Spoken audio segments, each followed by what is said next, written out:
Congress BRS పై మండిపడ్డారు కేంద్ర మంత్రి కిషన్ రెడ్డి. రెండు పార్టీల వ్యవహార శైలిలో ఏ మాత్రం మార్పు లేదు అంటున్నారు. ప్రజల తీర్పుకు విరుద్ధంగా కాంగ్రెస్ బీఆర్ఎస్ వ్యవహరిస్తున్నాయన్నారు. గతంలో కాంగ్రెస్ ఎమ్మెల్యేలు బీఆర్ఎస్ లో చేర్చుకున్నారు.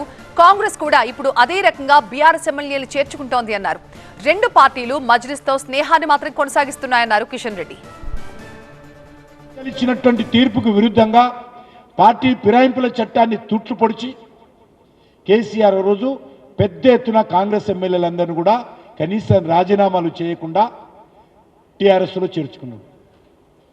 ఈరోజు రేవంత్ రెడ్డి, రాహుల్ గాంధీ కూడా అదే చేస్తూ ఉన్నాడు. మొన్న ఎన్నికల్లో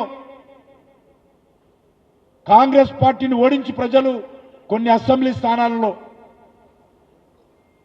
బీఆర్ఎస్ని గెలిపిస్తే మళ్ళీ ఈరోజు ప్రజలిచ్చినటువంటి తీర్పును కాదని ఫిరాయింపుల చట్టానికి నిర్వీర్యం చేస్తూ ఈరోజు టీఆర్ఎస్ ఎమ్మెల్యేలందరినీ కూడా కాంగ్రెస్ పార్టీ చేర్చుకుంటారు. ఏది మార్పు అని అడుగుతా ఉన్నాను రేవంత్ రెడ్డిని, ఎక్కడ మార్పు అడుగుతా ఉన్నారు రాహుల్ గాంధీని. ఇదా మీరు చెప్పేటువంటి మార్పు? మీ పార్టీల మధ్యలో తేడా ఏంటి? మీవి రెండు కుటుంబ పార్టీలే, మీ రెండు అవినీతి పార్టీలే, మీ రెండు కూడా ఫిరాయింపుల పార్టీలే. మీరు గాంధీ భవన్ అయినా తెలంగాణ భవన్ అయినా మీ పార్టీలకు తేడా లేదు. ఇక్కడ గెలిచినవాడు అక్కడ వస్తాడు, అక్కడ గెలిచినవాడు ఇక్కడ వస్తాడు.